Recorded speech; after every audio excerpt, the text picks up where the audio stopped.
अवांजी समातुन ताईं radio voice of Sindh London.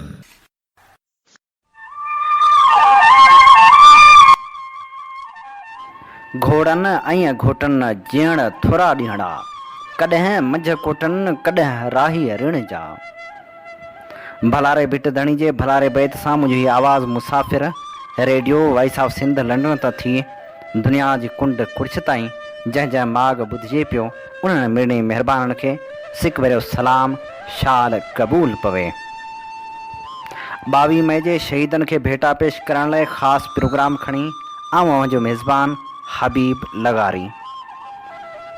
मिट्टी सां मोहबत कंदड़ माण्हुनि लाइ धरती सां इश्क़ी उत्तम हूंदो आहे। उहे वजूद जेके वतन तां वारजण जो कसम खणंदा आहिनि से धरती जे दंगनि ते ज़िंदगियूं त वारे छॾींदा आहिनि, पर उहे कॾहिं बि वतन सां वेसाघाती नाहिनि कंदा। 22 मई जो ॾिहाड़ो धरती ते हारियल उन खून नाहक जी कहाणी रखे थो जेका मिट्टी सां मोहबत ऐं क़ुर्बानी वारे जज़्बे सां शर्सार आहे। हिन ॾिहाड़े ते हिकु पासे मोहबत सिंध रैली ते दहशत गर्दन हथियारनि जा मुंहं खोलिया हुआ त ॿिए पासे खंभे गुम कयल क़ौमी कारकुन मुज़फ़र भुट्टो जो चिचरियल लाश हटड़ी भर सां उछलायो वियो। मुज़फ़र भुट्टो खे 24 फेबरवरी 2011 ते न्यू सईदाबाद वटां खंभे गुम कयो वियो हो। संस बाज़ियाबी लाइ हुनजी घरवारी सरापा एहतजाज बणी हुई, पर हिकु साल पुॼाणा संस चचरियल लाश उछलायो वियो। मोहबत सिंध रैली ते फायरिंग में भेण ग़ज़ाला बतूल, आमना पलीजो शरीफ़ा ऐं ॿिन खे गुलनि जो खाज बणायो वियो। हीउ उहो दर्द जो दास्तान आहे जेको लुड़कनि जी कहाणी रखे थो। अॼोको ॾींहुं उन्हनि शहीदनि खे भेटा पेश करण जो ॾींहुं आहे जिन धरती लाइ जान जा नज़राना ॾिना हुआ। प्रोग्राम खे ध्यानु ऐं मोहबत सां ॿुधण लाइ अव्हां जा लख थोरा। मोहबत सिंध रैली ते थियल हमले वारी वार्ता ॿुधाईंदे नामियारो साफ़ी दोदो चांडियो लिखे थो, कराची में मोहबत सिंध रैलीअ जे शहीदनि ऐं ज़ख़्मियुनि पंहिंजे रत जी क़ुर्बानी ॾेई सिंध सां वफ़ा जो जेको वचन वरजायो आहे उहो यकीनन तारीख़ी आहे। अवामी तहरीक जे सॾ ते सिंध जे विरहाङे जे साज़िशनि ख़िलाफ़ु निकितल रैली में कराची में पहिरियों भेरो सिंधी बलोच गॾिजी मरसूं मरसूं सिंध न ॾिसूं जा नारा हणी रहिया हुआ। उहा रैली जॾहिं बोल्टन मार्केट वारे इलाइक़े में पहुती त अॻी मोर्चा हणी वेठल दहशत गर्दन रैली में शरीक माण्हुनि ते हथियारनि जा मुंहं खोले छॾिया। हिन रैली में सिंध जी ॿाहिराड़ी जे परे परे वारनि इलाइक़नि मां सवें सिंधियाणियूं पाण सां गॾु नंढड़ा ॿारड़ा खणी आयल हुयूं। दहशत गर्दन बिना कंहिं रख रखाव जे औरतुनि ऐं मासूम ॿारनि मथां बि हथियारनि जा मुंहं खोले छॾिया। गोलियुनि जी हिन बरसाति में मिरपुर बठोरे जी हवा बि घायल थी त PIA जे बहादुर सिंधियाणी ऑफिसर ग़ज़ाला सिद्दीकी बि सिंध सां वफ़ा जी राह में क़ुर्बान थी वई। मूंखे यादि थो अचे त ॿोॾि हुजे या का बि ॿी सूरतहाल, ग़ज़ाला सिद्दीकी कराची में झोली झले चंदा गॾु करे ग़रीब सिंधी माण्हुनि जी वाहिर कई। न रुॻो ग़ज़ाला सिद्दीकी पर उहे सभु माण्हू जेके मोहबत सिंध रैली में शिरकत लाइ आया हुआ उहे त हथें ख़ाली हुआ ऐं उहे पंहिंजी धरती सां मोहबत जो इज़हार करण लाइ आया हुआ। पर दहशतगर्दन मुख़्तलिफ़ हंधनि तां रैली ते फायरिंग करे 12 मई जे वाक़े जी यादि ताज़ी करे छॾी। सिंध जे विरहाङे वारनि साज़िशनि ख़िलाफ़ु लियारी वासियुनि अवामी तहरीक सां गॾिजी जेका मोहबत सिंध रैली कढी उहा सिंध जे विरहाङे वारे साज़िश कंदड़नि खे हिकु जुरतमंदाणो जवाबु हो। उहे लियारी वासी जिन ते रहमान मलक, अलक़ाइदा, लश्कर जंगवी, BLA सां वास्तो हुजण जा इल्ज़ाम हया या ॿिन ॾेही परॾेही दहशतगर्द तनज़ीमनि जो एजेंट सॾियो, उन्हनि कराची जे साॻियुनि रस्तनि ते सिंध बचाइण जा नारा हया जिन रस्तनि ते सिंध खे विरहाइण जूं साज़िशूं बि थी रहियूं हुयूं। सिंध जे विरहाङे जी कोशिशि कंदड़नि खे केतिरियूं कामयाबियूं थियनि इहो बाद जो सुवालु आहे, पर हिन वक़्तु सुवालु इहो ख़ासि अहमियत थो रखे त केरु सिंध सां गॾु आहे, केरु ख़ामोश आहे, केरु मैदान में आहे ऐं केरु पंहिंजे फ़र्ज़ खां कोताही करे रहियो आहे। चवंदा आहिनि त जॾहिं सिंध ते अंग्रेज़ बहादुर काह कई हुई त मीर साहिबान बि अहिड़ी गफ़ल जो मुज़ाहिरो कयो हो जहिड़ो हुक्मरान करे रहिया हुआ। मीर साहिबान आराम पसंद हुक्मरान हुआ। जॾहिं को बि माण्हू खेनि अची अंग्रेज़ फ़ौजनि जे अचण जो इतलाह ॾींदो हो त उन वक़्तु हिंदौर में लूणंदड़ सिंध जा हाकिम उन्हनि खे मख़सूस सिरैकी लहजे में चवंदा हुआ, छोड़ अंग्रेज़ को मैं को ॾूंहं लोॾा ॾे छोड़। उहे ॾूंहं लोॾा उन वक़्त ताईं बरक़रार रहिया जेसि ताईं अंग्रेज़ फ़ौजूं अची किले में दाख़िल थियूं। ताज़ी सिंध जे विरहाङे वारी साज़िश में बि ज़रे घटि अहिड़ी रवश नज़र आई। गुज़िरियल वाक़े खां अॻु गुज़िरियल 3-4 महीननि खां वठी कराची जे भितियुनि ते सिंध जे विरहाङे जा नारा लिखिया विया। आगा सिराज दुरानी जे मातहती में कमु कंदड़ इदारे कराची मेट्रोपॉलिटन जा साइन बोर्ड इस्तेमालु थिया। कराची मेट्रोपॉलिटन जूं गाॾियूं वञी दीवारनि खे पोचो हणी थिया आहियूं ऐं पोइ उन्हनि दीवारनि ते शरपसंद सिंध खे विरहाइण जा नारा लिखी थे विया। हिकु हिकु TMO जी बदिली ऐं मुक़ररी ते ख़ासि नज़र रखंदड़ मकानी इदारनि वारे सूबाई वज़ीर सॼी हरकत ते मुकमिल तौरु ख़ामोश रहियो। पीपल्स पार्टी जी सॼी काबीना में अकेली सुसी पलीजो हुई जेका पंहिंजो तारीख़ी रोल अदा कंदी रही। न रुगो मीडिया में पर सिंध जे विरहाङे वारनि लॻल साइन बोर्डनि जे हेठि बि वज़ीर अला हाउस जे ख़ामोश दरवाज़नि खे खड़कायो थे हुन, पर हुक्मराननि जे अहवाननि मां किथां बि को आवाज़ ॿुधण में न थे आयो। सिंध खे विरहाइण वारनि साज़िशनि दौरान ॿी वॾी ख़ामोशी डॉक्टर ज़ुल्फ़कार मिर्ज़ा ऐं संस साथियुनि जी बि नज़र आई जिन PPS सरकार जे अंदरि इख़्तिलाफ़ उन बुनियाद ते रखिया हुआ, उन्हनि अनासरनि ख़िलाफ़ु रखिया हुआ जेके उन्हनि विरहाङे वारनि साज़िशनि पुठियां हुआ।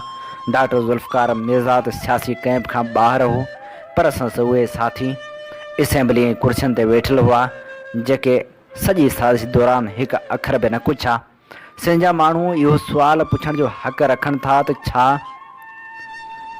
जेके अॻु में जोश ॾेखारिया पई विया उहे मसनूई ऐं कंहिं ॿिए मामले ते हुआ। कराची में थींदड़ साज़िशनि जो उन सां को वास्तो न हो। सिंध खे विरहाइण वारनि साज़िशनि ख़िलाफ़ु आवाज़ उथारींदड़ ॿिनि सियासी पार्टियुनि जी तारीफ़ न करणु ज़्यादती हूंदी। उन्हनि में सभ खां अहम ऐं शानदार किरदारु हुरनि जे रूहानी पेशवा पीर पागारे ऐं संस जमाए जो नज़र थे आयो। पागारे पंहिंजे वाले जी वफ़ात बाद पहिरीं प्रेस कॉन्फ्रेंस में जेके जुमिला चया आउं सम्झां थो उहे इंतिहाई तारीख़ी जुमिला हुआ। पीर पागारे चयो त हुरनि तारीख़ में तमामु वॾियूं क़ुर्बानियूं ॾिनियूं आहिनि। हिन वक़्तु अगरि सिंध जी वहदत ते को हमिलो थियो त मज़ाहमत कई वेंदी। आउं सम्झां थो त हुर जमायत जहिड़ी इंतिहाई मुनज़म तनज़ीम जे सरबराह जा इहे लफ़्ज़ तमामु अहम हुआ।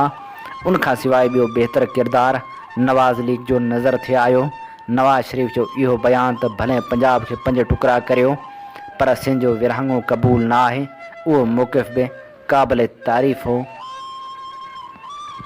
वक़्त ऐं तकलीफ़ूं हिकु हंधि बीहंदियूं न आहिनि, पर तारीख़ जा ख़ामोश मोरख हर उन चुरपुर ते नज़र रखंदा आहिनि जेका सरगर्मी क़ौम जे इज्तिमाही मुफ़ादनि सां तालुक़ु रखंदी आहे।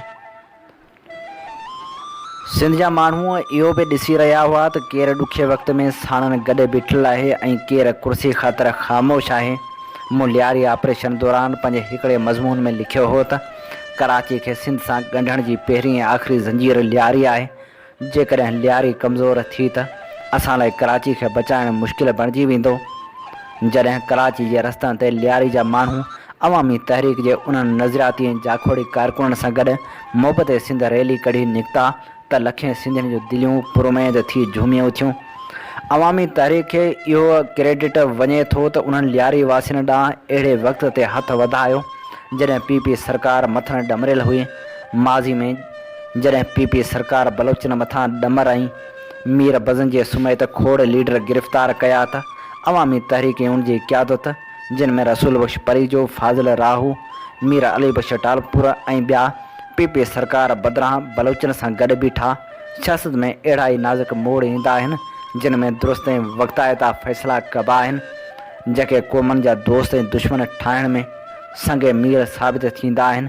कराची में पहिरियों भेरो हेॾे वॾी तइदाद में सिंध जे विरहाङे ख़िलाफ़ु जेको आवाज़ु बुलंद थियो उहो यकीनन उन्हनि समूरियुनि साज़िशनि खे दफ़न करे छॾींदो जेके भितियुनि ऐं साइन बोर्डनि ते नज़र अचनि थियूं। मोहबत सिंध रैली ते थियल हमले बाबति राजा रशीद कुंभर लिखे थो लाखिणे लतीफ़ जे जनम ॾींहं ते सिंध जे न्याणियुनि तोड़े जोधनि पंहिंजे सिंध हमड़ जी वहदत ख़िलाफ़ थींदड़ वाल चाकिंग पेनाफ्लेक्स चिड़ ॾियारींदड़ नारनि ख़िलाफ़ हिकु हफ़्तो अॻु ऐलानियल पुरअमन मोहबत सिंध रैली जॾहिं चील चौक खां प्रेस क्लब ताईं पए कढी त उन रैली में सिंध जी कुंड कुड़छ मां आयल सिंधी माण्हुनि बचड़नि न्याणियुनि समेत वॾे अंग में शिरकत कई। पुरअमन तरीक़े सां पहिरें पंध झंडड़ा झुलाईंदे पंहिंजे ॿुधायल शेड्यूल तहत जॾहिं सिंध जा माण्हू रवां दवां हुआ त दहशत गर्दनि हाड़े हदूं ओरांगे सिंध सां मोहबत लाइ निकितल रैली ते हथियारनि जा मुंहं खोले छॾिया हुआ। चइनी तरफ़नि खां फायरिंग करे मारू माण्हुनि बचड़नि ऐं न्याणियुनि खे शहीद कयो। शहीदनि में सिंध मुंहिंजी अमा जा नारा हणंदड़ 12 सालनि जी नंढड़ी परी आमना धीअ अब्दुर्रहमान बि शहीद थी वई। हथियारनि सरेआम फायरिंग करे 12 मई वारे वाक़े जी तारीख़ वरजाई। उन महिल इंतिज़ामिया बख़्तरबंद गारियुनि सूधो गुम थी वई। नए सूबे जे हक़ में निकितल रैली वारनि खे मिनरल वाटर जो थधियूं बोतलूं जूस जा दॿा ॾिना विया, पर हुननि ते गोलियूं वसायो वियो। सोचण जहिड़ी ॻाल्हि आहे त हिकु पासे मुतहदा चयो थिए त कराची में संस चवण बग़ैर पखी पर नथो हणी सघे, ॿिए पासे हीउ सभु कुझु कीअं थी रहियो हो जो हू चवनि था नए सूबे जी ॻाल्हि कंदड़नि सां असांजो को तालुक़ु न आहे। पोइ वाल चाकिंग कंहिं कराई ऐं हेॾो सारो कोस कंहिं कयो। रैली मथां फायरिंग करे मारू माण्हू शहीद कंहिं कराया।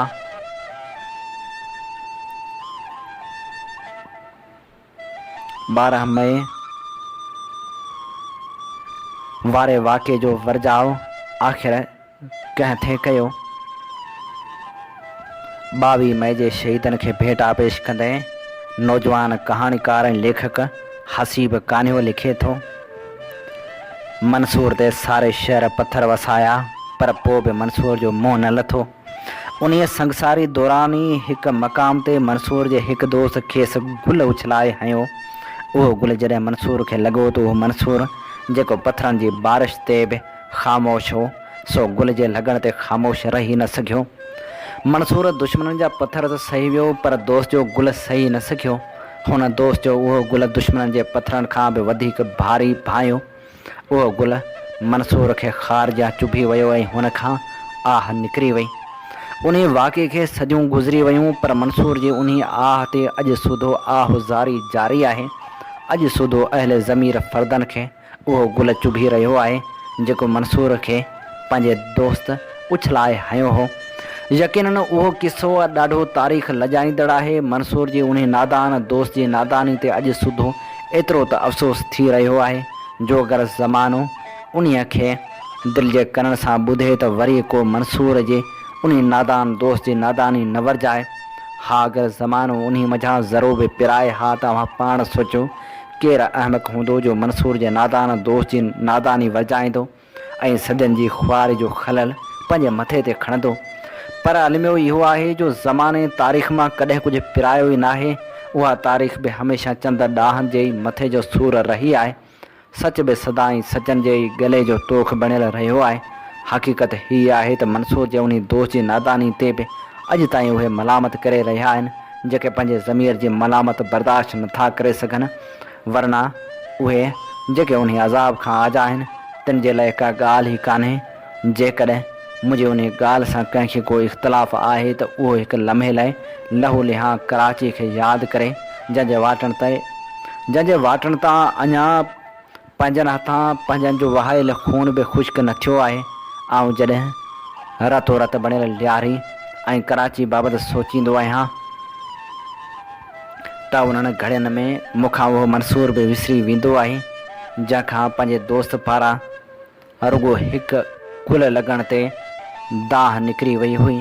हा, मंसूर खे त पंहिंजे दोस्त वरी बि हिकु गुल उछलाए हयो हो, मगर लियारी मंसूर खां वधीक मज़लूम थी लॻे छो त लियारी खे पंहिंजे पारां गुल न बल्कि गोलियूं लॻियूं आहिनि। कारसाज़ वारे कारी रात खां पोइ भूटे जी न्याणी जॾहिं हुन लियारी जे मक़तूल मोबियुनि जे माइरनि जे साम्हूं सदमे में वेठी हुई त उन्हनि ग़ैरतमंद माइरनि पंहिंजे पुटनि जे मरण ते मातम करण बदिरां मथस 10 पुट घोरे घुमाइण जो चई सदमे में वरतल मुंहं मथे करे छॾियो हो। क़िस्मत जी बि केॾी न अजीब सितम ज़रैफ़ी आहे।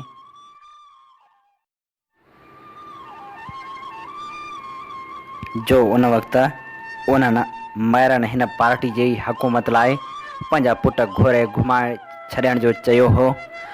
ऐं अॼु जेकॾहिं ॾिठो वञे त हिकु हवाले सां हक़ीक़त इहा ई आहे त उन्हनि माइरनि जा पुट पार्टी जी हुकूमत लाइ क़ुर्बान थिया आहिनि, छो त सभिनी खे ख़बर आहे त लियारी जे माइरनि जा पुट रुॻो हिन हुकूमत जी उमिरि वधाइण जे करे ई अॾी ते आहिनि, पर हाणे उहे माइरूं पिटूं ऐं पाराता ॾेई रहियूं आहिनि। उनजो सबबु इहो आहे जो हीअ सिके जो उबतो पासो आहे। अफ़सोस आहे जो आईने जे मुंहं ते दांगी फेरी वई आहे। उहो त बहस हाणे काफ़ी पुराणो थी वियो आहे त ॿी सॼी कराची गांव माता आहे सिवाइ लियारी जे, पर असांखे हैरानी आहे हुक्मराननि जी उन अहसान ते जेको थाफींदे हुननि चयो आहे त लियारी में थियल नुक़सान जो अज़ालो कयो वेंदो। उन ॾस में हुननि लियारी वासियुनि लाइ नोटनि ऐं नौकरियुनि जो ऐलान पिणु कयो। हर शइ खे पैसे जे पावर जी साइमी में तोरींदे उहो सम्झनि था त लियारी में जेको नुक़सानु थियो आहे उनजो अज़ालो नोटनि ऐं नौकरियुनि सां थी वेंदो। उहे नथा ॼाणनि त हर ज़ख़्म जो इलाजु दौलत सां न थींदो आहे, हर नुक़सान जो अज़ालो पैसनि सां न थींदो आहे। उहे नथा सम्झनि त लियारी में रुॻो माण्हू न मुआ आहिनि, लियारी में अनेक उमेदनि ऐं अहसासनि जा लाश बि किरिया आहिनि। लियारी में मुदतनि जो भरम भॻो आहे जेको हाणे नोटनि ऐं नौकरियुनि सां ठही नथो सघे। अखियूं त इहो सोचे बि आलौदा थी पियूं आहिनि त काल्ह शहीद ज़ुल्फ़िकार अली भुट्टो ऐं शहीद बेनज़ीर भुट्टो माण्हुनि खे पंहिंजो साह ॾेई वेसाह ॾिनो, ऐं अॼु वरी हीअ आहिनि जेके माण्हुनि जो वेसाह बहाल करण जे लाइ नोटनि ऐं नौकरियुनि जो ऐलान करे रहिया आहिनि। बहरहाल इहो त बिल्कुलु वाज़ह आहे त हीअ जेके रुॻो नाले मात्र इक़्तिदार जी कुर्सी खे चिंबड़िया पिया आहिनि, हीअ जिन जो उन नाले जे इक़्तिदार जे लाइ साह थो वञे, से कॾहिं बि अवाम जे वेसाह लाइ साह ॾेई न सघंदा।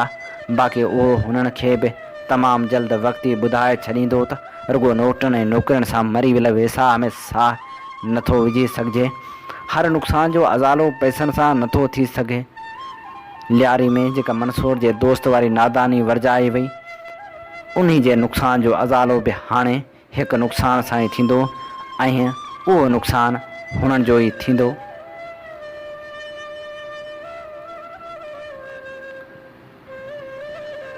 मोहबत सिंध रैली ते थियल हमले जे शहीदनि खे शाइरानी भेटा पेश कंदे नामियारे लेखक आगा सलीम लिखियो, ॾिस त मक़तल सॼो देशवासियुनि जी हुबकारियल रत सां कीअं महके पियो। रत लिंगे लायूं यार पंहिंजा मिठा तुंहिंजे मुंहिंजे बि ख़्वाबनि खां सुहिणा सॼण कीअं वेरी कुठा घोट घायल पिसूं। पहिरें पंहिंजे कड़ा ॼण त साज़नि जा आवाज़ जह जह जह ॼण बुरनि था चढ़ा गीत झूंगारियूं।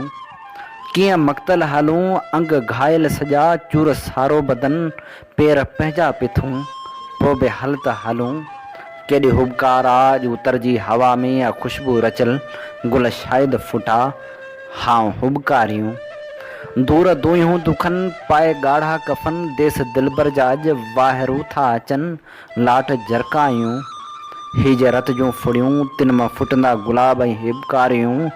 देस जूं सभु घटियूं सभु हिसल दिलियूं गीत आगा को गाए पोइ रत जूं फुड़ियूं ऐं के ॻाढ़ा गुलाब तूं बि गजरा सजाए पोइ लुड़कनि लड़ियूं। शहीद मुज़फ़र भुट्टो खे लफ़्ज़नि जा पोपट आछींदे भेटा पेश करे थो अली नवाज़ आरिसर।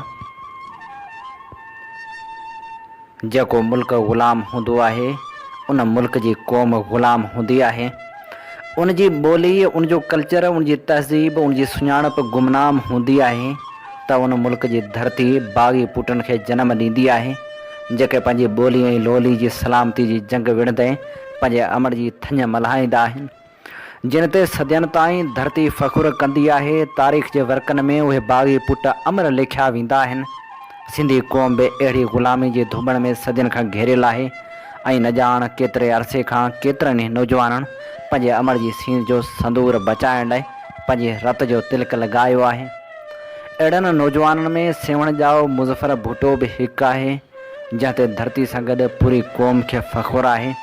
सिंध मुल्क तारीख़ जे वर्कनि में कंहिं दौर में आज़ादु खुशहाल सरसब्ज़ ऐं शादाब हूंदो हो, उहो मुल्क हिन वक़्तु ग़ुलाम आहे। उन जी ख़ुशहाली खे को नांग सरापे वियो आहे। उन मुल्क जी ख़ुशहाली खे मोटाइण लाइ मुज़फ़र भुट्टे जहिड़नि जोधनि जंग जोटी ऐं पंहिंजी धरती जी जंग विढ़ंदे शहीद थिया। हुन धरती जी लोई ऐं लज जो मुहाफ़िज़ मुज़फ़र भुट्टो 1970 धारे सेवण शहर में ॼाओ। प्राइमरी ऐं मैट्रिक जी तालीम सेवण मां हासिल करण बाद पॉलिटेक्निकल कॉलेज दादू में इंजीनियरिंग जी तालीम हासिल कयाई। हूअ निढे हूंदे खां मुतहरिक ज़हन रखंदड़ क़ौमी दर्द सां आशना नौजवान हो। सिंधी ॿोली क़ौमी ॿोली बंगाल सान्हे ऐं MRD जे तहरीक हुन जे ज़हन में सिंध परस्ती जो रूह फूकण जो कमु कयो। 1985 में साईं GM सैद जी क़ौम परस्ती वारे फ़िक्र खां मुतासिर थी बाक़ाइदा GA सिंध स्टूडेंट्स फेडरेशन जो मेंबर थियो, पर उन खां अॻु मक़ामी सतह ते केतिरनि ई अहम मामलनि में सियासी सुजाॻी आणण लाइ मुतहरिक थी कमु कयाई। GA सिंध क़ौमी मुहाज ठहण बाद उनजो जॉइंट सेक्रेटरी मुक़ररु थियो ऐं GA सिंध पोइ संगत जो मरकज़ी अॻुवाण बि रहियो। मुज़फ़र हिकु नज़रियाती कारकुन हो, जंहिं करे हुन सिंध जी आज़ादी जी प्रचार कंदे सिंध जे नए नस्ल जे ज़हन में आज़ादी जी जोत जाॻाई। संस शऊरी प्रचार सबबि केतिरा ई नौजवान क़ौमी काफ़िले में कुॾी काहे पिया ऐं अहिड़ा त धरती जे इश्क में रची रेटा थिया जो पोइते मोटण मेणो सम्झण लॻा। बल्कि शाह लतीफ़ जी हिन सिट ते अमल पेरारांदे अॻभरा थींदा विया। अॻियां अॼुनि वटि पोयनि सिर संभाया। अहिड़नि अॾोल ऐं सरकश नौजवाननि जी रहनुमाई कंदे मुज़फ़र इश्क जे अहिड़ी राह ते निकिरी चुको हो जितां खेसि सिर्फ़ु ऐं सिर्फ़ु आज़ादु सिंध ख़ातिर अचणु लॻी हुई ऐं पाण हुन आज़ादु सिंध जे सपननि जी साभियां लाइ ॾींहुं राति जुस्तजू कंदो रहियो। मुज़फ़र भुट्टो जिते सिंध जी सञाह जे दिलनि जी धड़कन बणिजंदो रहियो, उते हू रियासत जे अख जो कंडो पिणु बणिजी वियो। मुज़फ़र भुट्टो तनज़ीम साज़ी जो तमामु वॾो माहिर हो, जंहिं करे हुन तनज़ीम कारी में केतिरा ई उसूल ऐं ज़ाब्ता क़ाइमु कया जेके कारकुननि खां वेंदे क़यादत ताईं सभिनी खे निहायती घणा पसंदि आया। मुज़फ़र भुट्टे जॾहिं ॾिठो त हाणे हुन रियासत जे अॻियां पुरमन जदोजहद पंहिंजी हैसियत माना वञाए वेठी आहे त हुन शफ़ी मोहम्मद बुरफ़त, समीउल्लाह कलोड़े ऐं असगर शाह सां गॾिजी GA सिंध मुतहदा मुहाज़ ठाही, जंहिंजो पाण पहिरियों जनरल सेक्रेटरी ऐं पोइ वाइस चेयरमैन थियो ऐं मरकज़ ऐं सेंट्रल कमेटियुनि जो मेंबर बि रहियो। मुज़फ़र भुट्टे जीअं त इंजीनियरिंग जी डिग्री हासिल कई हुई, जंहिं डिग्री जे बदौलत 1990 में लाखड़ा पावर हाउस में सब इंजीनियर मुक़ररु थियो ऐं आख़िर ताईं उते मुलाज़िम रहियो। जीअं त मुज़फ़र भुट्टो हिकु पढ़ियो लिखियो ऐं बाशऊर नौजवान हो, जंहिं करे हुन नौकिरी जा फ़राइज़ बि नेक नियती सां सरअंजाम ॾिना। हुन नौकिरी दौरान न सिर्फ़ु पंहिंजे घर खे वक़्तु ॾिनो, पर हुन पंहिंजो घणो वक़्तु तनज़ीम लाइ वक़्फ़ु कयो ऐं हुन केतिरा ई अमली कम सरअंजाम ॾिना। पाण GA सिंध मुतहदा मुहाज़ जो रूह रवां हो, जंहिं करे रियासत मथसि घणी ॾमरियल हुई ऐं संसद पोयां हथ धोई पइजी वई हुई, पर हुन कॾहिं बि हुन जी परवाह न कई, पंहिंजी सियासी प्रचार जारी रखी। उन दौरान 5 अक्टूबर 2005 ते कराची जे तारक रोड वारे इलाइक़े मां GA सिंध पुरित अॻुवाण शौकत सांभल जी फ्लैट तां खंभिजी वियो। मथसि सख़्तु तशदुद कयो वियो, खेसि आज़ादी जी जदोजहद तां हथ खणण लाइ हर तरह जो टार्चर कयो वियो ऐं संस औलाद खे मारण जूं धमकियूं बि ॾिनियूं वियूं, पर धमकियुनि जो हुन मथां को असरु कोन थियो। पंहिंजे मौक़िफ़ ते साबित क़दमी सां बीठो रहियो। हुन खे 23 महीननि बाद कोर्ट में पेश कयो वियो ऐं मथसि को बि केस न बीहण करे बाइज़त बरी थी वियो। मुज़फ़र उन गिरफ़्तारी दौरान पंहिंजी वनी साइमा खे टार्चर सेल मां हिकु ख़त लिखियो हो, जंहिंमें हुन पंहिंजी वनीअ खे हौसलो ॾिनो हो ऐं लिखियो हुआईं त हीअ रियासत जेकॾहिं मूंखे मारे विझे त मुंहिंजे पुट आकाश खे आज़ाद सिंधु देश जो सबक़ पढ़ाइजां। मुज़फ़र जो ही ख़त क़ौमी कारकुन लाइ हिकु पैगाम बि हो त आज़ादी जी राह ते हलंदे केतिरियूं ई मुश्किलातूं छो न अचनि, पर हिमत न हारणु घुरिजे। मुज़फ़र भुट्टो पंहिंजी वॾी साइमा ऐं पंहिंजे ॿचड़नि सां बेपनाह प्यारु कंदो हो, पर धरती जो इश्क हुन लाइ मथां हो। बिल्कुलु ईअं जीअं डॉक्टर आकाश अंसारी चयो, हा मगर छा कजे तुंहिंजे काकुल जे क़ैदी थियण खां अॻे। हा मगर छा कजे तुंहिंजे काकुल जे क़ैदी थियण खां अॻे क़ैद खाननि में काई कशिश हुई पहिरीं जेका वेही छिके। दिलि त माण घुरियूं तुंहिंजूं सभु दिलि भरियूं, हा मगर छा करियूं। दार जे दर्द खे पंहिंजी लज़त हुई जेका वेही छिके। मुज़फ़र भुट्टो सख़्तु टार्चर थियण करे बीमार थी पियो ऐं काफ़ी अरसो तकलीफ़ में मुब्तला रहियो, पर हू बिल्कुलु मायूस न थियो ऐं जल्दी ॿीहर क़ौमी तहरीक में मुतहरक थी सियासत करणु लॻो। हुन सिंध जी हर वाहण वस्ती, हर ॻोठ शहर में वञी सिंध जी प्रचार कई। केतिरा ई क़ौमी लेक्चर प्रोग्राम कया ऐं केतिरा ई कामयाबु जलसा करायाईं। मुज़फ़र भुट्टे जी अमली जदोजहद खां ख़ौफ़ज़दा थी खेसि ॿीहर 2011 में मटियारी भरिसां खंभे गुम कयो वियो। मथसि तमामु घणो तशदुद कयो वियो। संस भाउ मुमताज़ खे पिणु घर में बम धमाको करे शहीद कयो वियो, पर पोइ बि हीअ अॾोल ऐं सरकश माझी मुड़ुसु न झुकियो त खेसि 15 महीननि जे गुमशुदनि बाद शहीद कयो वियो। हटड़ी बाईपास वटां 21 मई 2012 ते संस तशदुद थियल लाश मिलियो। मुज़फ़र खे अहिड़ी त बेदर्दी सां मारियो वियो हो जो संस सीने खे चीरे बाध कयो वियो हो। सियासी कारकुन हुअण नाते संस अलमनाक मौत ते सिंध जे क़ौमपरस्त जमायतनि शदीद रद्द अमल ज़ाहिर कयो ऐं समूरी सिंध में फीथा रोक शटरबंद हड़ताल कई वई। संस मड़ खे सेवण आणण बाद क़ौमी झंडे जो कफ़न ॾेई सन में साईं जीअम सैद जे पिरांदी खां सियासी साथी रूपले चोलियाणी जे फर में मिटी माउ हवाले कयो वियो। मुज़फ़र जी वनी साइमा भुट्टो बि सियासत में मुतहरक आहे ऐं निहायती बहादुर ख़ातून आहे।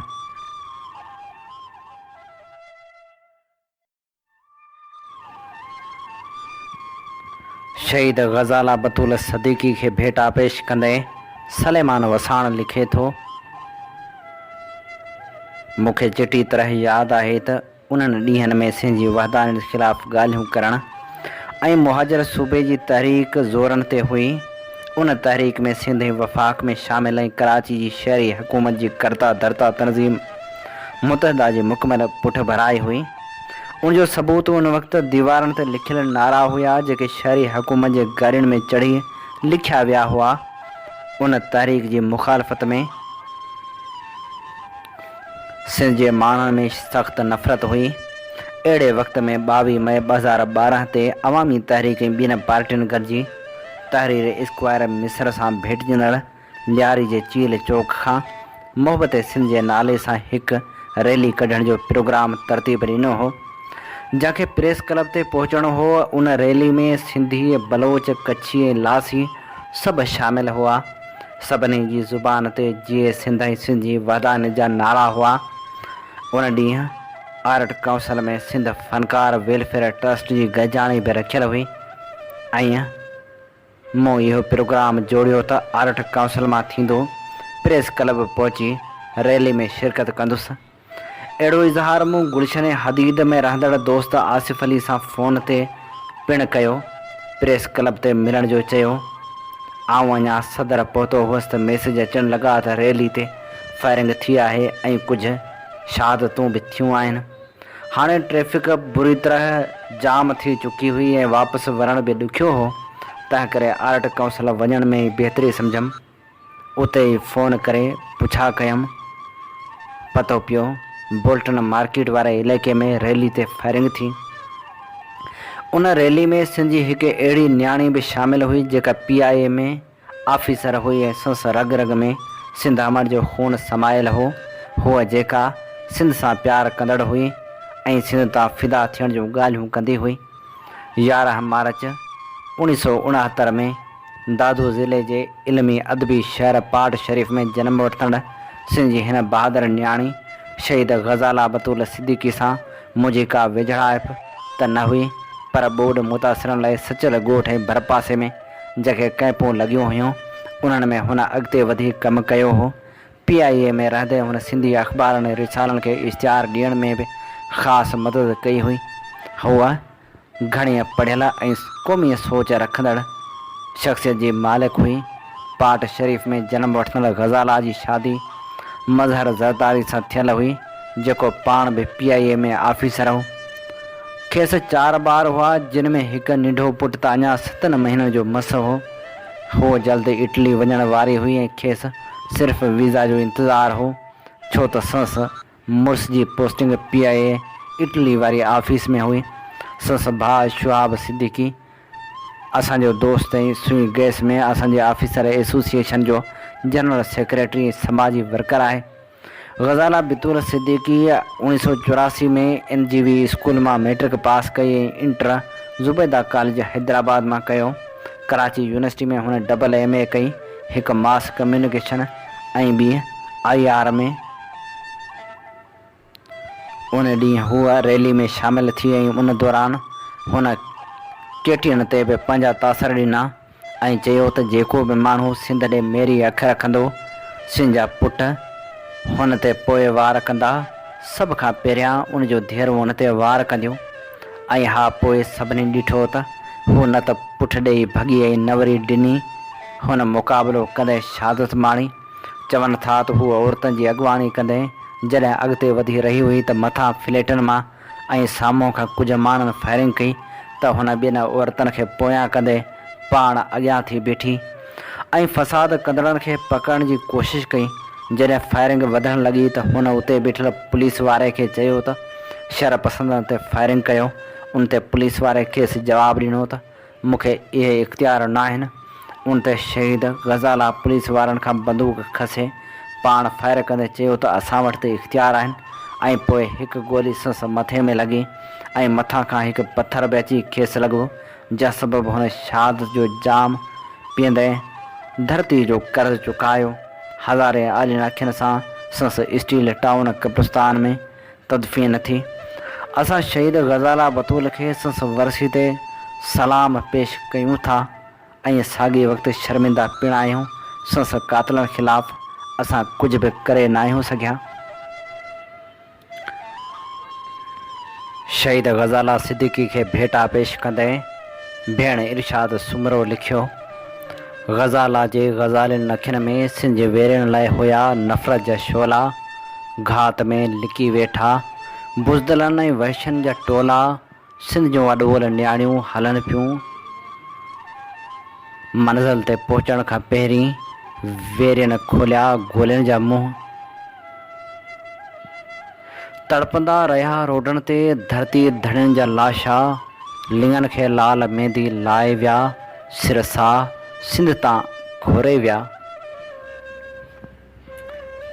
शहीद ग़ज़ाला सिद्दीकी खे शाइराणी भेटा पेश कंदे मज़हर अबड़ो लिखे थो। सिंध जी न्याणी तुंहिंजो लाश ॾिसी अचे अखियुनि में पाणी। सिंध जी न्याणी विढ़ंदे वेरनि साण तो शहादत माणी। सिंध जी न्याणी तारीख़नि में वही लिखी तुंहिंजी कहाणी। सिंध जी न्याणी तुंहिंजी अॼा सोग में सिंधड़ी थी असाणी। सिंध जी न्याणी कबो तुंहिंजे खून जो पाणीअ ते पाणी।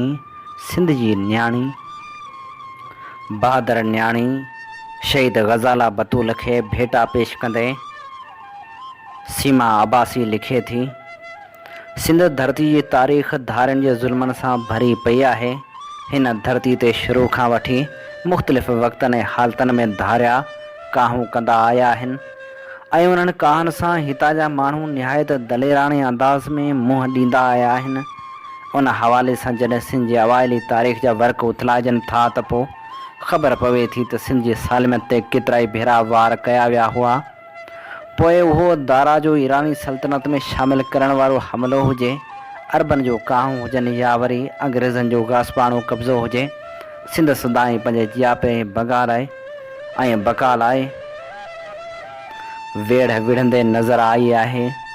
सिंध जी वहदानियत बचाइण ख़ातिर जिते हिमो होशो ऐं बशीर कुरैशी जहिड़ा जोधा मर्द मुजाहिद थी मरसूं सिंध न ॾिसूं जहिड़ा नारा लॻाए पंहिंजी तहज़ीब ऐं तशख़ुस खे बचाइण जी कोशिश में मसरूफ़ अमल रहिया आहिनि। उते ग़ज़ल बतूल सदीक़ी जहिड़ियूं सचूं सुर में पिणु उन्हनि जे आवाज़नि सां आवाज़ मिलाए जाम शहादत नोश कंदियूं आयूं आहिनि। मुख़्तलिफ़ वक़्तनि जी तारीख़ गवाह आहे। अहिड़ियूं सचूं सुरमियूं तारीख़ में हमेशह रहण वारी ज़िंदगी खे मौत ते तरजीह ॾेई अमर किरदार निभाए वेंदियूं आहिनि। ग़ज़ालास ज़ाहिरी रख रखाव सभाव ऐं इख़लाक़ में निहायत ख़ूबसूरत शख़्सियत जी मालिक हुई। ख़ुदा हुनखे हुसन जी दौलत बख़्शण सां गॾोगॾु इख़लाक़ ऐं पुरज़म किरदार सां पिणु नवाज़ियो हो। हुन सां जेको बि मिलंदो हो हुन जे पुरएतमाद ऐं बावकार शख़्सियत मां मुतासिर थी वेंदो हो। हूअ समाजी भलाई जे कमनि में पिणु अॻिते रहंदी हुई। पंहिंजे मुलाज़मत दौरान हुन केतिरनि ई मैगज़ीननि खे इश्तिहार वेठी ॾिना। हूअ हिकु अहिड़ी सोशल वर्कर हुई जेका बिना अजूरे घुरण जे हर वक़्तु माण्हुनि जे कमनि ऐं हक़नि लाइ जाखोड़ींदे नज़र ईंदी हुई। ॿोॾि वारनि ॾींहंनि में हुन पिसे पर्दा रही ॿोॾि सटियल नादार माण्हुनि जी तमामु घणी माली ऐं इख़लाक़ी सहायता कई। हुनखे सिंध ऐं सिंध जे माण्हुनि सां दिली लॻाव हूंदो हो। हुनजे साथियुनि जो चवणु हुयो त हूअ सदा ई सिंध जी तरक़ी ऐं फलाह बहबूद ते ॻाल्हाईंदी हुई। 16 सेप्टेम्बर 1995 ते हुन PIA जे ऑफिसर मज़हर ज़रदारी सां शादी कई। शादी खां पोइ हूअ मुड़ुस जी मदद सां सिंध जी तरक़ी ऐं सिंधी माण्हुनि जे हक़नि लाइ अञा वधीक मुतहक़ थी पंहिंजो किरदारु अदा करणु लॻी। उन दौरान हुनखे चइनि ख़ूबसूरत पुटनि जो औलाद पिणु थियो। मुलाज़मत ऐं घर जे ज़िम्मेवारियुनि खे निभाइण सां गॾोगॾु हुनखे जॾहिं बि कंहिं पार्टी तरफ़ां सिंध जे हक़नि ख़ातिर आवाज़ु उथारण जो सॾु ॾिनो वेंदो हो हूअ लबेक चई उन मज़ाहिम जो हिसो बणिजी वेंदी हुई। सिंध जी ही सची सुरमी कराची में ईंदड़ माण्हुनि खे कराची वसाइण जी तरग़ीब ॾींदे अक्सर चवंदी हुई त कराची सिंध जी दिलि आहे ऐं असां सिंधियुनि जी आहे। अचो पंहिंजी धरती जी वारसी करियूं। जेकॾहिं असां सिंधी मुतहद थी घणे खां घणा कराची खे वसाईंदासीं त धारिया असांखे मेरी अख सां ॾिसी कोन सघंदा। हुन अॾोल इरादे रखण वारी सिंध जी बहादुर न्याणी जंहिंजी शहादत थी उहो 22 मई 2012 जो ॾींहुं हो। हूअ शहादत माणे हमेशह लाइ अमर थी वई। हुनखे हमेशह यादि रखियो वेंदो। सिंध धरती खे अहिड़े सुरमियुनि ते नाज़ आहे। तो ॿरे ॿारियूं जो आहिनि जोतियूं तो पुठियां जलंदियूं के रहंदियूं रोशनियूं। हा हुनजे अदा कयल किरदार जी रोशनी कॾहिं बि उझामी न सघंदी। इन ते अॼोके पेश कयल प्रोग्राम जा समूरा रंग हवाउनि में विखरी चुका पंहिंजे मिज़बान हबीब लगारी खे इन दुआ सां ॾींदा इजाज़त। वसे भिट तुंहिंजी भलारा सदा सदा देस परदेस सारा वसन। कॾहिं सिंध सिंध जी न मेरी थिए कॾहिं मोड़ तुंहिंजा न मुरझाए जन।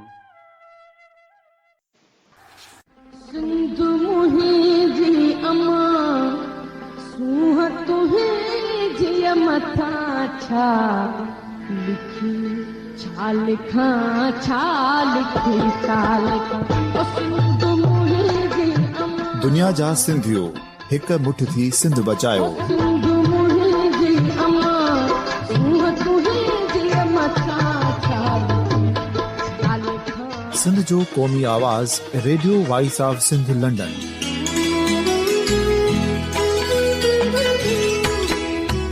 Radio voice of Sindh London पंहिंजी नशरियात में सिंध जी सियासत, समाज, इक़्तिसादियात, तारीख़, क़ौमी उमंगुनि ऐं इख़्लाक़ियात मुतलिक़ सिंध जी हक़ीक़ी तर्जुमानी कंदे प्रोग्रामनि खे असराइतो बणाइण लाइ सिंध जे घण घुरनि ऐं धरतीअ सां प्यार कंदड़ अदीबनि, दानिशवरनि, सहाफ़ियुनि, उस्तादनि, वकीलनि ऐं हर तबिके जे मानवारनि सजणनि खे सिंध में शऊरी इनकलाब लाइ सहकार जो सॾु ॾियूं था। अचो त गॾिजी सूफ़ियुनि ऐं संतनि वारी सिंध जो ओज हिकु मुठ थी वरी वापसि आणण वारे सफ़र जा साथारी बणिजऊं।